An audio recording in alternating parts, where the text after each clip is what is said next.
Mais les gens continuent de faire cette erreur-là. Mais c'est un bon marché pour les fabricants de croix. Les fabricants de croix ont un bon business. Les fabricants d'images taillées ont un bon business. Les fabricants, les sculpteurs qui font, les ferronniers et tout ça, qui font les images taillées, les représentations de tout ce qui est dans les cieux et sur la terre, c'est-à-dire les anges, le Christ, Isaïe lui-même, les eaux, etc., etc. Tout ce qui concerne la Bible, on a beaucoup sur le marché, tout est représenté par des instruments tels que le fer, le bois, comment dirais-je, l'argile, etc. Et on les porte. Il y en a qui le font, qui portent la croix en bracelet et tout ça avec l'effigie de Isaïa dessus. Il y en a qui portent Isaïa cloué avec le sang qui coule et tout ça. Attendez, soyons sérieux. Je prends un exemple tout commun. Tu as un fils qui est mort dans un accident. Vas-tu demander à un sculpteur ou à un ferronnier de reconstruire, de recréer, de fabriquer l'action pour que tu l'installes dans ta maison et à chaque fois que tu passes, tu regardes ça? Non, c'est pas possible parce que c'est douloureux. C'est douloureux. Tu ne peux pas, comment dirais-je, personnifier une horreur qui a détruit ta vie, quelque chose qui est arrivé, un malheur dans ta vie. Tu ne peux pas personnifier ça, tu ne peux pas chosinifier ça. J'ai créé un mot, chosinifier. Ça c'est intéressant avec les anglophones. En demandant à quelqu'un de vous scruter l'accident de votre enfant, je touche du bois, ou de vos parents, ou de quelqu'un de cher qui a perdu la vie, ou bien qui a été amputé et tout ça, et qui n'est plus, vous demandez de créer cette image-là, et puis vous le positionnez dans un endroit de votre maison, ou bien vous le portez, vous vous promenez, et puis vous dites aux gens, voilà, c'est mon fils qui est mort là. Ah, l'accident, il lui est comment? Non, mon frère, non, ma soeur. Quand le Christ dit dans Jean chapitre 14, verset 27, que celui qui ne prend pas sa croix et qui ne me suit pas n'est pas digne d'être mon disciple, il veut parler de l'attitude. De tout ce qu'il a traversé, c'est-à-dire des épreuves, de la persécution que tu vas vivre. Parce qu'il a dit dans Jean chapitre 15, verset 19, que si lui aussi il a été persécuté, toi aussi tu seras persécuté.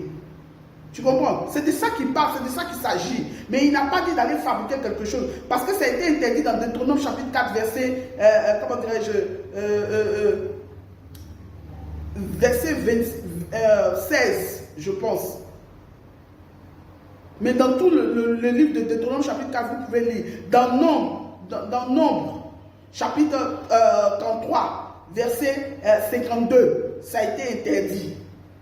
Il dit de ne pas faire de représentation d'image taillée, de quoi que soit ce que c'est dans les cieux et sous la terre. Pourquoi? Parce que nous avons tendance à nous figer à ces choses-là. Père veut que vous ayez une relation directe avec lui.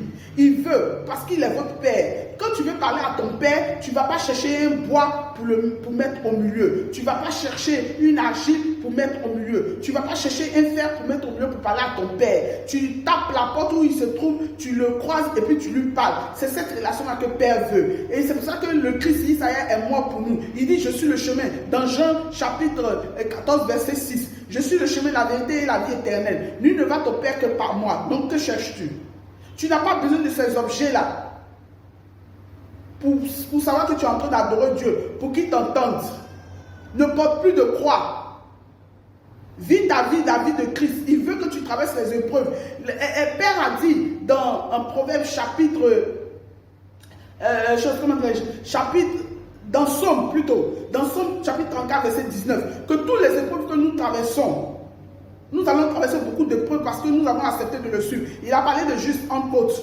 Que nous traversons, on va traverser beaucoup d'épreuves, on va traverser beaucoup de difficultés parce que le monde va nous attaquer, parce que nous sommes supposés être différents, nous sommes supposés avoir une attitude différente, nous sommes supposés avoir des réactions et des pensées différentes que, comment dirais-je, celles du monde. Et pour cela, ils vont nous persécuter. Mais lui, l'Éternel Yahweh, il va nous en sortir de tout.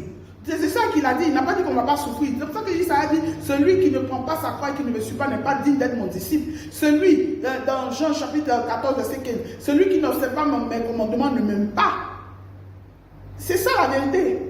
Arrêtez de porter les croix parce que les croix sont utilisées aussi dans les sectes. Les croix sont utilisées chez les païens. Quand vous allez chez les marabouts, quand vous allez chez les sectes occultes, les adorations occultes, vous allez voir que les croix sont bel et bien présentes. On ne peut pas être enfant de Dieu et partager un instrument avec le monde, un instrument avec les ténèbres. Tout ce que les ténèbres partagent avec nous, on doit l'abandonner parce que ça ne fait plus partie de nos procédures, ça ne fait plus partie de nos réalités. C'est le nom du Christ simplement qui tient. Ce nom-là tient et il ne peut rien faire contre ce nom-là. Vous avez compris? C'est de ça qu'il s'agit. Donc arrêtez de porter des croix, arrêtez de les mettre dans les maisons, arrêtez toutes ces représentations taillées là. Même de la Vierge Marie, arrêtez tout ça. On n'en a pas besoin. Il dit, je suis le chemin. Il n'y a pas autre moyen de venir à lui. Oui, tu me diras que tes prières sont répondues, tes prières sont exaucées. Parce que tu dis, c'est pas parce que tu dis, c'est parce qu'il a pitié de toi. Parce qu'il te donne un temps. Et Jean, chapitre 15, verset 22 dit, si vous n'avez pas entendu, il dit, je suis venu. Si je n'étais pas venu pour vous donner la nouvelle, vous ne serez pas coupable. Mais si je suis venu, je vous ai donné la nouvelle que vous avez entendue, vous devenez coupable. Donc, à partir d'aujourd'hui, toi qui m'entends, tu te fais coupable si tu continues dans ces choses-là. Voilà la réalité. La croix n'est pas chrétienne, n'est pas dans nos pratiques. C'est des pratiques païennes. Allez chercher, allez dans les recherches sur l'internet, cherchez l'origine de la croix et vous m'en direz. Vous me laissez les messages et on verra. Mais je vous conseille d'y penser sérieusement parce que tout ce que Satan utilise est antichrist. Tout ce que Satan utilise est contre nous. Donc nous devons abandonner. Si même on prenait ça avant et puis ça marchait, à partir du moment où il a mis la main dessus, on ne touche plus parce que tout ce qu'il utilise est souillé. D'accord? Donc c'est le message que je voudrais vous donner aujourd'hui. Que Dieu vous bénisse. Shalom.